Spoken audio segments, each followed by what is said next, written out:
Vamos lá, meus irmãos. Terceiro e último bloco do nosso 8º dia. Teologia Sistemática 2, Teontologia. Continuando aqui os nossos slides, então, sobre o arianismo, nenhuma dúvida, né, irmãos? Agora vamos sobre o outro ponto, adocianismo. Adocianismo. Então, a controvérsia que... no livro-texto temos também o subordianismo. Então, vamos ler o subordianismo? Pode ler para nós, pastor Johnny, na página 180? Joia. Subordianismo. Ao afirmar que o filho era da mesma natureza do pai, a igreja primitiva também excluiu outra falsa doutrina correlata, o subordinacionismo.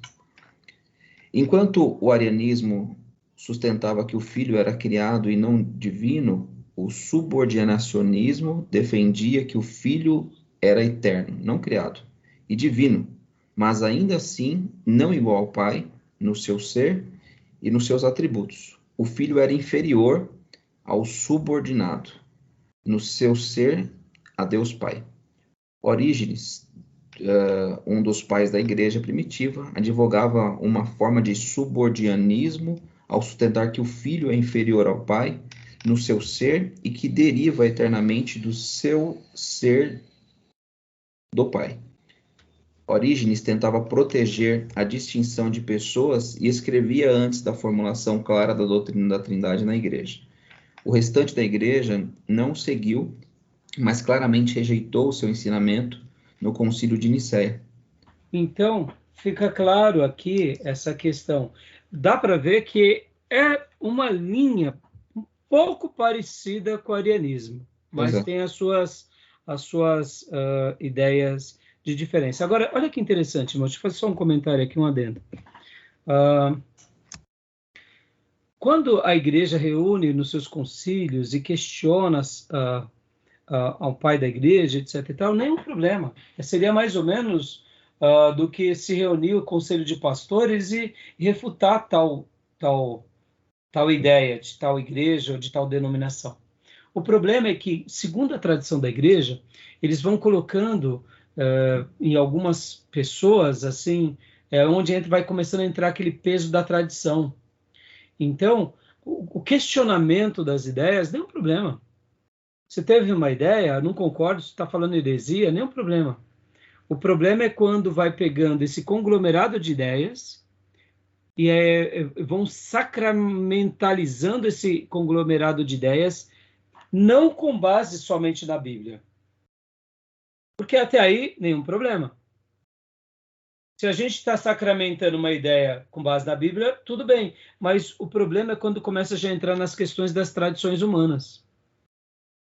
Por exemplo, aquele grupo cria, é aí onde entra a nossa crítica ao catolicismo, o culto a Maria.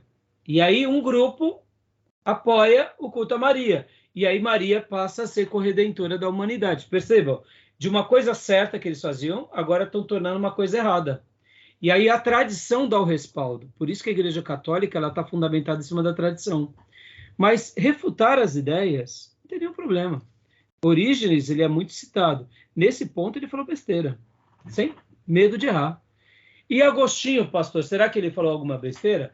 Eu não conheço a fundo, eu acho muito difícil, porque ele era um pensador muito brilhante. Mas os pais da igreja também, vocês têm que lembrar, irmãos, que os pais da igreja, eles não faziam papel como eram os apóstolos. Os apóstolos foram os intérpretes da revelação. Ou melhor, foram os canais da revelação. Os pais da igreja foram praticamente esses intérpretes. E aí está dentro do nosso horizonte.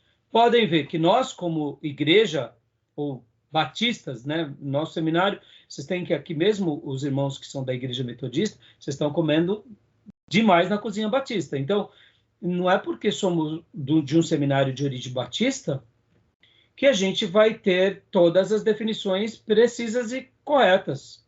A gente pode ter uma linha ou outra que não seja tão correta, mas nós vamos enxergar que estamos fazendo algo mais correto do que os outros. E por isso que a gente faz alguns questionamentos. Então, é claro que hoje, esses debates, eles não são...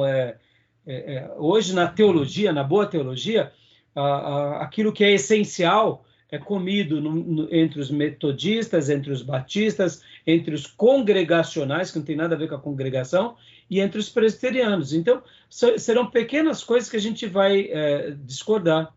Então, essa refutação da ideia não tem nenhum problema, viu, irmãos? Por exemplo, irmãos presbiterianos que fazem um batismo de crianças. Nós somos contra isso. Refutamos a ideia.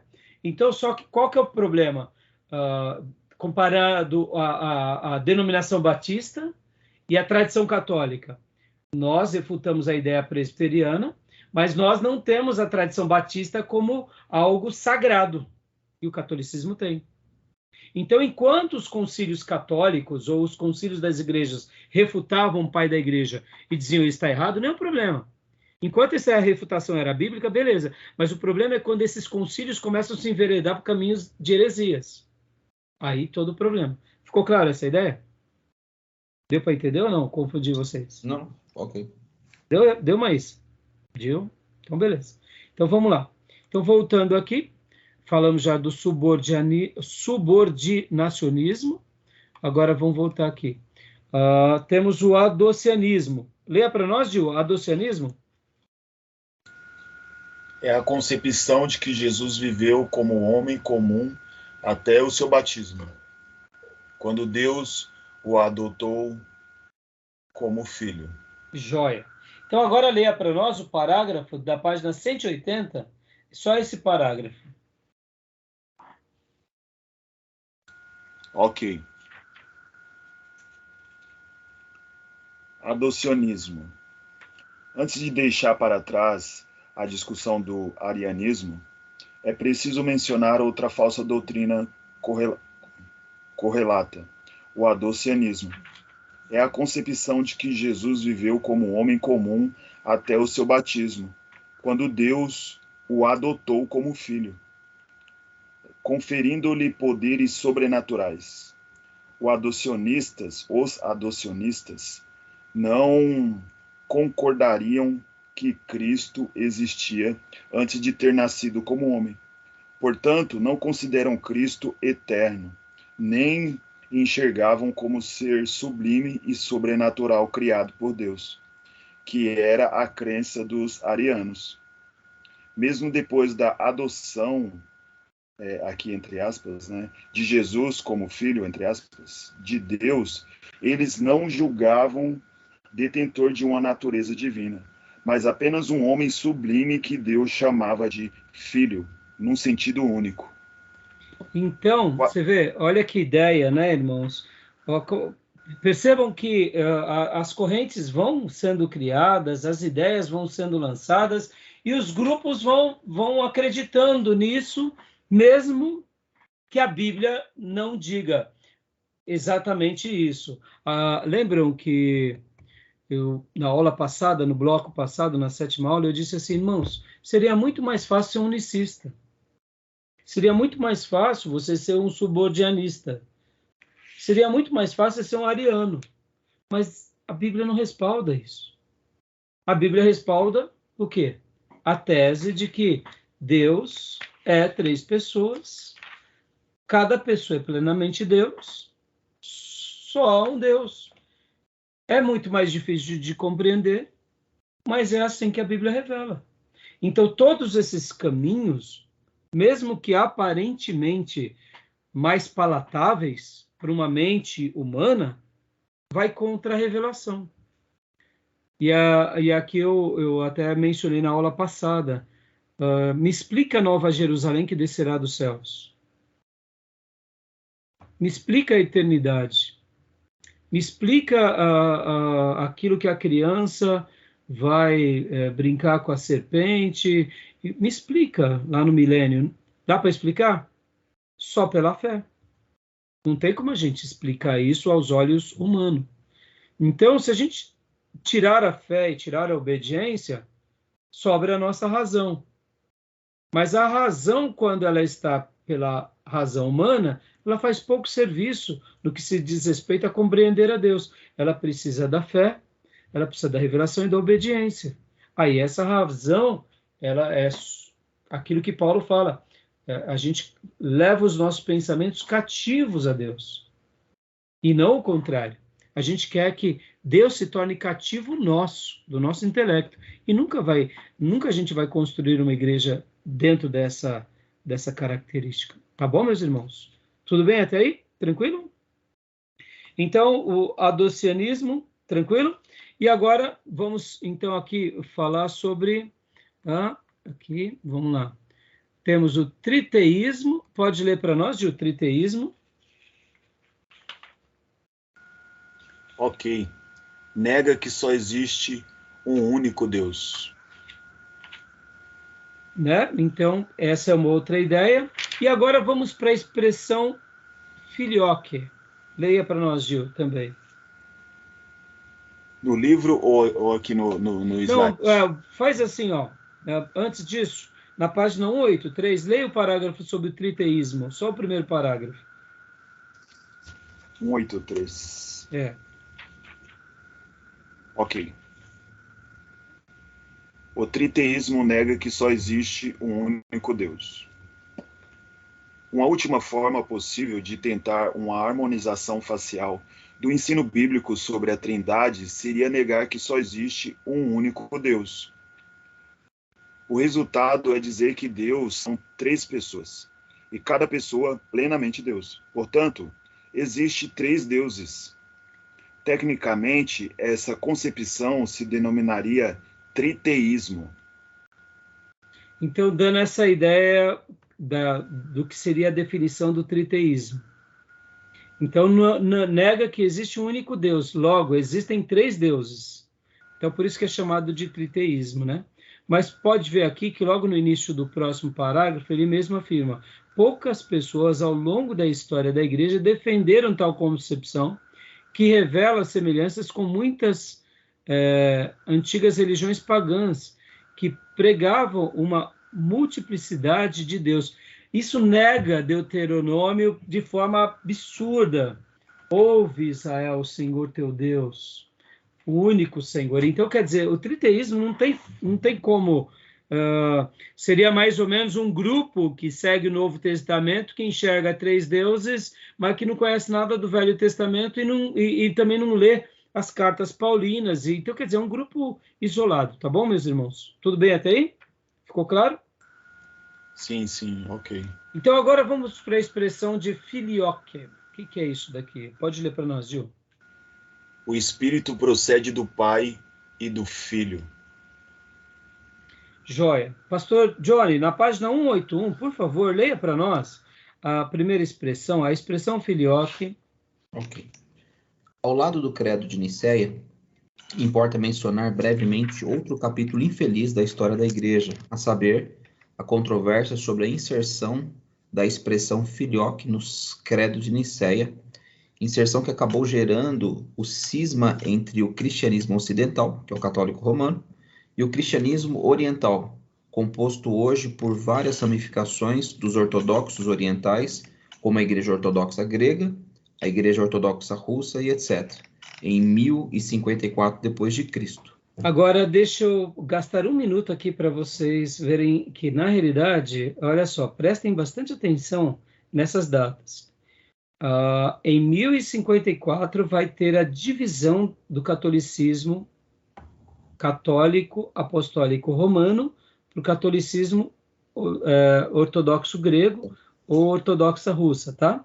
Então, leia para nós agora, pastor, que isso daqui é muito importante. Perfeito. Por favor. Filioque é uma expressão latina que significa é do filho. Não foi E do filho. É do filho, perdão. É do filho.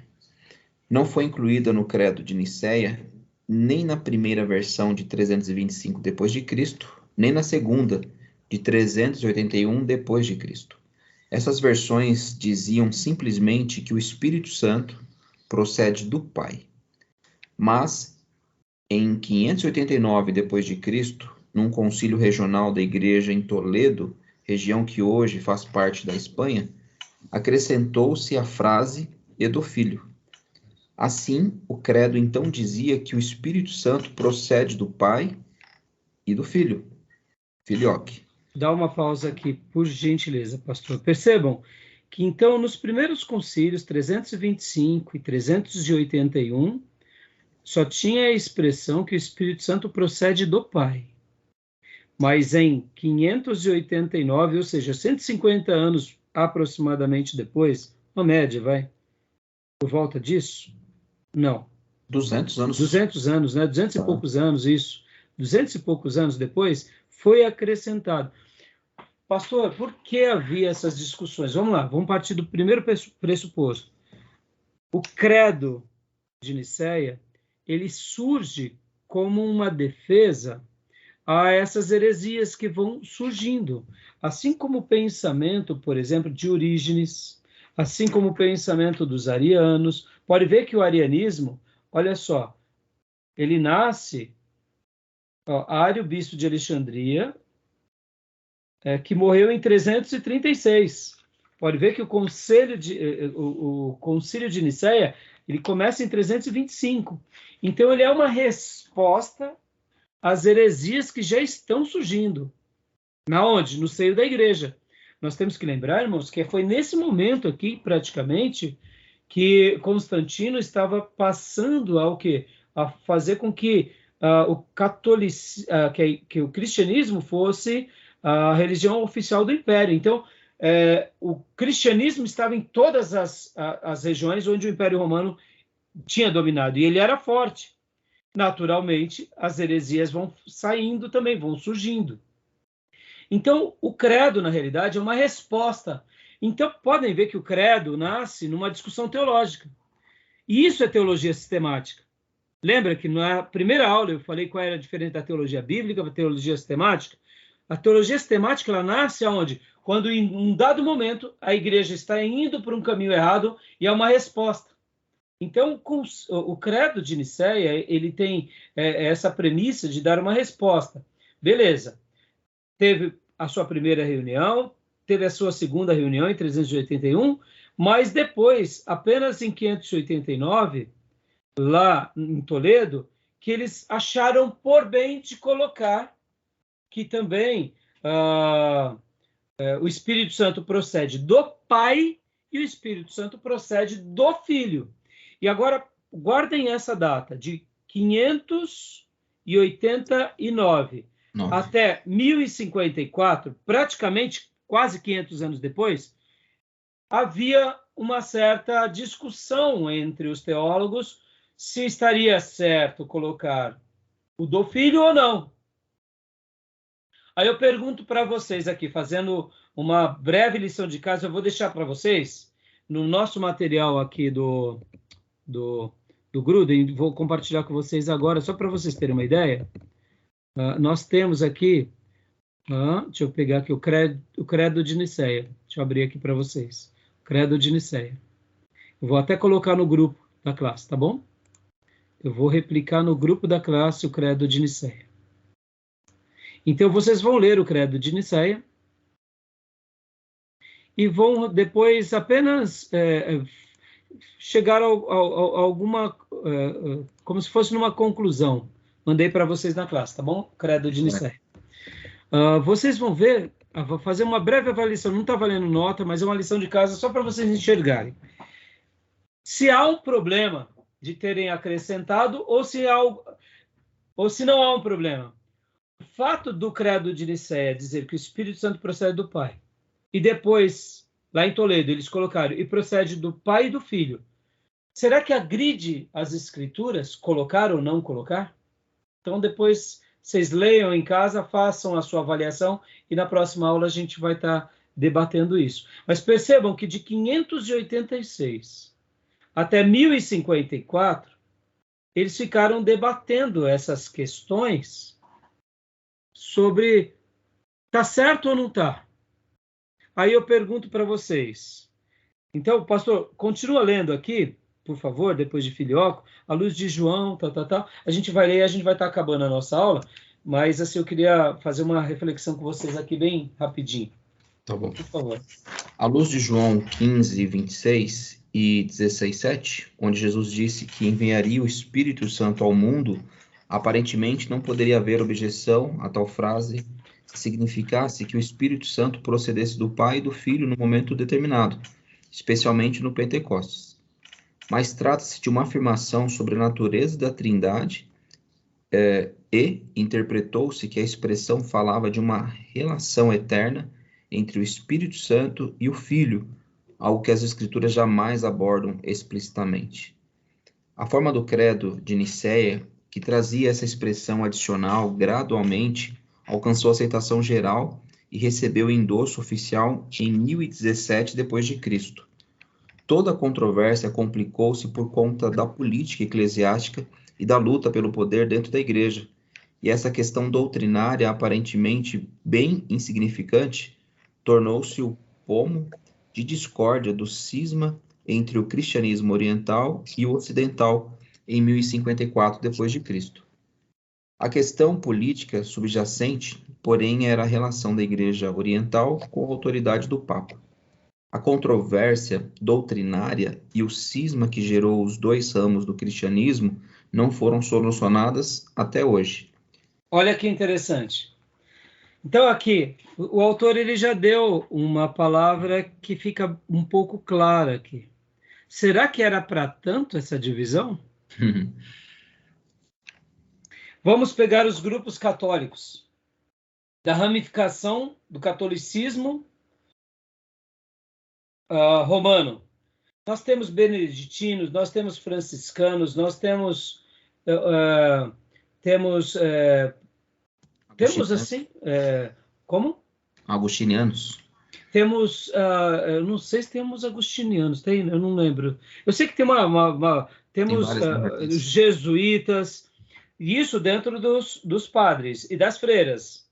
Temos as paulinas, são tantos. São várias discussões. Aí eu pergunto, seria uma resposta para ter tido uma divisão? O que vocês acham? O autor já deu uma dica. A questão aqui, irmãos, foi política. Poder, entendeu?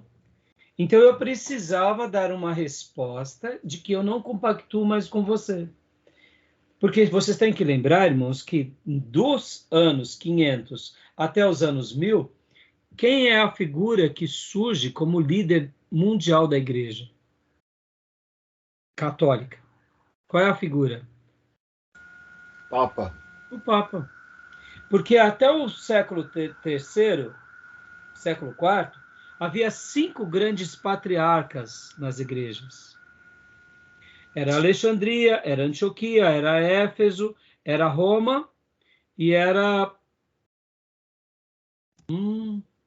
Constantinopla, se não me engano. E aí depois do século III, IV, V, ficou apenas Constantinopla e Roma.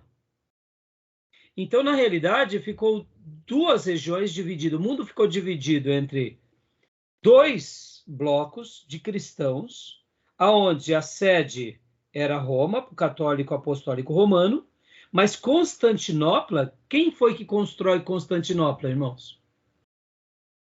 Olha o nome. Constantinopla. Constantino.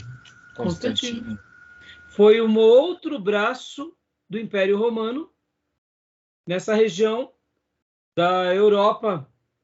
Então, o que acontece? Aí, onde seria mais ou menos a Rússia, essa região, Constantinopla. Então, o leste europeu. Então, na realidade, ficou 2 blocos divididos. Ora, se eu estou nessa região mais do leste europeu, por que os reis daqui têm que prestar honra ao Papa que está lá? Eu preciso ter a minha liderança católica, eu preciso ter os meus líderes, e aí onde a divisão ela é política, ela não é tanto teológica. Depois façam a lição de casa, mas querendo ou não, aqui também é mais uma coisa que a gente vê que por causa de uma palavra houve a divisão. Sabe aquela história, irmãos? Tem um grupo dentro da nossa igreja que quer fazer a divisão. Não concorda mais com o pastor. Ele só precisa de um precedente. Não é assim que acontece? Até hoje? Aí um grupo começa a falar em línguas, aí o pastor vai chamar atenção, aí o pastor é contra o Espírito Santo, aí cria uma celeuma. Ou seja, as línguas viram motivo e estopim para ter a divisão. Mas aquele grupo sempre foi dividido. Seria muito mais bonito, mais ético falar, olha, eu estou indo para lá porque eu quero seguir a minha turma. Sabe como Paulo e Barnabé, que são crentes de verdade, tem uma discussão legítima pela verdade e cada um segue a sua linha. Mas esse é o problema de quando a igreja ela institucionaliza, ela cria os seus braços políticos. Quantas divisões nas igrejas existem? Por quê? Porque é um grupo que quer dominar. Seria muito mais lindo, bonito e agradável para Deus dizer, pastor, olha, eu estou indo embora, porque eu quero começar o meu trabalho, eu gostaria de ter a experiência. O senhor me abençoa? Porque eu não estou compactuando mais com o senhor, não estamos caminhando mais juntos. Mas vamos lá, essa verdade pega bem? Muitos pastores são vaidosos, eles não admitem isso. E aí, e também tem líderes vaidosos que... Percebam, a gente muitas vezes só quer um motivo, está dentro das mesmas coisas aqui. Aqui era numa proporção muito maior, a gente vai estudar isso melhor mais para frente, mas aqui também é mais uma outra questão que também tem a ver com a Trindade. É claro que aqui só foi colocado no livro porque isso marca uma divisão dentro do catolicismo. E até hoje, dentro do catolicismo ortodoxo grego, eles não têm papa. O papa não é a figura principal. Eles têm patriarcas. E eles também têm os ídolos no sentido como eles não adoram os ídolos. Eles literalmente têm as lembranças dos ídolos como uma ideia. Mas só para vocês terem uma ideia, por volta do século IX, se não me falha a memória, no século X, antes dessa divisão, o pessoal aqui da ortodoxo grego destruiu um monte de ídolo. Isso trouxe uma fúria dos católicos apostólicos romanos, porque eles estavam fazendo uma denúncia à idolatria que já existia lá no catolicismo. Então os católicos ficaram muito bravos. Então eram maneiras deles já estarem, eles já estavam dentro das seus pontos antagônicos. O católico ortodoxo grego, por exemplo, o padre católico casa. O bispo que não casa. E o patriarca que não casa. Então, é muito diferente, irmãos. É muito diferente, né? Tá bom?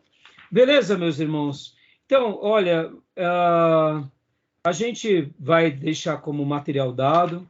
Eu queria até terminar agora, mas eu queria fazer uma pergunta aqui para vocês. Eu quero acreditar que todos vocês leram, né?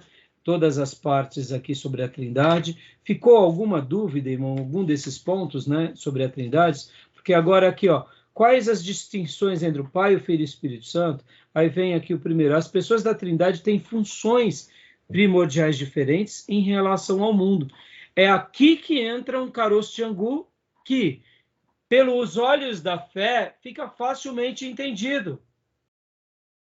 Os ofícios da Trindade são diferentes. Por isso que eles recebem nomes diferentes. Compreendendo os ofícios, não tem hierarquia, é questão de ofício. Podem ver que o Pai é chamado de Pai, dá uma ideia maior de que ele é um ser supremo, mas na realidade é um ofício. O Espírito Santo é chamado de Espírito Santo e nem por isso ele é inferior, porque a gente vai entender. Então fica bem claro essas questões. Então, quando a gente entende a questão do ofício, o Filho tem esse destaque como revelação, e nem por isso ele é maior do que o Pai ou o Espírito Santo, é porque ele teve o ofício de ser o Redentor, e ele se torna o nosso Redentor. O Pai trabalha em sincronia com ele, o Espírito Santo, mas não há nenhum exagero, nenhum desequilíbrio, há uma beleza que se coexiste e que se harmoniza. Então, o autor também vai falar aqui no 2, as pessoas da Trindade existem eternamente como Deus, como Pai, como Filho e como Espírito Santo. Ele vai explicar de uma forma muito importante esse ponto, né? Depois, qual é a relação entre as três pessoas e o ser de Deus? E aí ele explica, inclusive ele dá algumas figuras. E depois ele vem para a aplicação pessoal e conclui. Então, irmãos, é muito importante a gente conhecer sobre a Trindade, porque, afinal de contas, irmãos, é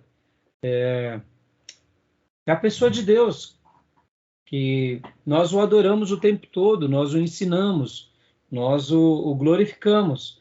E entender um pouco mais sobre ele é aceitar o que a revelação nos trouxe. Tá bom, meus irmãos? Tem alguma dúvida? Ficaram com querem fazer alguma pergunta? Tem algum acréscimo? Ó, eu separei aqui para vocês, eu até separei os slides, você vê como que eu separei um texto do Hobbes, um texto do Langston e 2 textos também do Erickson do Bangkok. Mas a nossa aula, por ser interativa, eu acabei não lendo para vocês. Esse trecho, eu acho ele tão importante e me fez lembrar quando nós, lá no passado, falávamos sobre os papéis do homem e da mulher. Né? A gente cisma em pensar que o homem é maior e, na verdade, trata-se de papéis distintos. Né? Papéis. E, de fato, é isso aí. É isso aí, é papel. Pode ver que no Velho Testamento, pastor, eu mencionei há pouco, eu acho que você vai lembrar, que quem destaca mais o pai não é só o Velho Testamento. O Velho Testamento destaca Deus e o eu sou, Jeová. Se nós fizermos uma avaliação crítica das 3 pessoas da Trindade, a pessoa de Deus, e vocês têm que lembrar que o Elohim é Deus ou deuses, própria transliteração. Por isso que eu tinha separado um texto aqui, até mesmo do Erickson, falando sobre isso. Então, a ideia da revelação do Deus Criador, ela é imensa. E aí ele apresenta com seus nomes, com seus tipos, das suas formas, e aí vem o grande nome, o eu sou o que sou, o eterno. Então, no Velho Testamento, revela-se o Criador, o Eterno. Dá pistas de que ele é Pai, dá pistas de que ele é Redentor, que ele virá como um filho, que terá o Espírito Santo sobre ele e que fará uma obra de redenção, mas fica nisso. E aí vem o Novo Testamento, que aparece o profeta falando que vem o Cordeiro. E quando o Cordeiro vem, o Pai fala, o Espírito Santo vem, ele é manifesto, ele começa a obra no poder do Espírito, e ele começa agora a ensinar, olha, o nome dele é Pai. Um dos papéis, ele é Pai. Deus é Pai, eu sou Filho, e tem o Espírito Santo. Na primeira aula, pastor, eu disse o seguinte, qual é o nome do Pai? Não tem. Qual é o nome do Espírito Santo? Não tem, e nem por isso é inferior. Qual é o nome do Filho? Tem, porque ele teve corpo humano, ele teve identidade, e o nome dele é Jesus. E nem por isso ele é maior do que o Pai, do que o Espírito Santo. E é nisso que os ofícios se embelezam e se engrandecem. E por isso que conhecer essa doutrina só nos faz tentar conhecer um pouco mais sobre ele, nessa questão dos papéis. E a Trindade, o autor ele vai concluir dando uma ideia prática. É prático. Por que é prático? É a nossa relação com ele, o exercício da igreja. A gente tem que conhecer um pouco sobre a Trindade para a gente poder ter essa relação com o Eterno, né? Tá bom, meus irmãos? Então concluímos aqui. Os demais livros, vocês vão ver uma sincronia muito linda em todos eles. No que eu separei aqui, por exemplo, só citando rapidamente, no Hobbes, né? Na página 35, a pessoa de Deus, a unidade da pessoa divina. Ele vem e trabalha com a unidade. Depois ele fala assim, a manifestação trina e una da pessoa de Deus. E aí ele vem trabalhando, é uma frase pequena, mas senão vai ficar muito longo. Aqui, ao mesmo tempo, também eu separei uma parte aqui do próprio Hobbes, do Langston, e eu separei várias páginas para ler para vocês, que é a página 66, 68 e 69, que também ele vai trabalhar dando a mesma ideia, a doutrina da Trindade. E ele vem trabalhando essas questões da doutrina da Trindade. E depois o próprio Langston comenta, aliás, na página 66, olha lá, a doutrina da Trindade. Ele vai falar da Trindade no Velho Testamento, da Trindade no Novo Testamento. Depois ele vai falar também sobre o Pai é conhecido como Deus. Jesus é conhecido como Deus. O Espírito Santo é reconhecido como Deus. Ambos são reconhecidos como Deus. Na página 68 e 69, ele vai também fazer algumas alusões muito interessantes que eu gostei. Então, a mesma coisa vai ser o nosso irmão Berkhoff, que também ele vai falar da triunidade de Deus, o ser de Deus. E ele vai trabalhar dando ideias muito legais sobre isso. E o nosso querido irmão Langston. Então, ou seja, todas as doutrinas, e eu poderia dizer aqui outros livros e outras obras, todos eles vão trabalhar nessa sincronia. Então, quem se envereda por um caminho errado é uma pena. Por isso que eu concluo dizendo, né, as palavras de Samuel, ainda menino. Fala, Senhor, que o teu servo ouve. O que a Bíblia fala sobre Deus? Deus é único. Deus é um ser especial. Ele existe por si só, né? Deus, há um só Deus. O que mais? Deus é 3 pessoas. Ele se apresenta como Pai, como Filho e como Espírito Santo. E cada uma dessas pessoas é plenamente Deus. Fala, Senhor, que o teu servo ouve. E quando a gente crê nisso e obedece, naturalmente as nossas experiências com ele crescem. A gente ensina a palavra e a gente descansa. Tá bom, meus irmãos? Ficamos aqui?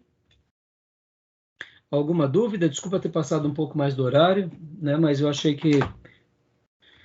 Fechado? Tá bom? Querem fazer mais? Tem algum apontamento? Não, professor. Tranquilo? E semana que vem teremos a 9ª aula e a 10ª aula, e aí vem prova, e aí a gente vai para o próximo módulo, tá bom? Então, a gente vai estar trabalhando nas próximas aulas sobre os capítulos restantes. Tá joia, meus irmãos? E depois eu preciso sentar com vocês para a gente ver qual vai ser o próximo módulo. Se a gente vai dar teologia sistemática, ou se a gente vai para uma outra matéria que vocês não fizeram, para a gente até mudar um pouco de ares. Tá bom? Aí a gente vê na próxima semana, tá bom? Peguem a grade, Gil e Johnny, vejam as matérias que estão faltando para vocês, que aí a gente, de repente, pode fazer um mix, tá bom? Maravilha, meus irmãos! Glória a Deus! Amém. Glória a Deus. Amém. Então, que Deus abençoe, meus irmãos, que vocês tenham uma semana muito abençoada, e um final de semana, né? E um domingo especial, tá bom? Obrigado, professor, também, para todos. Deus abençoe. Tchau, irmãos. Deus abençoe, viu? E nos vemos Para você. Graças e terça paz. que vem. Graça e paz. Até logo mais.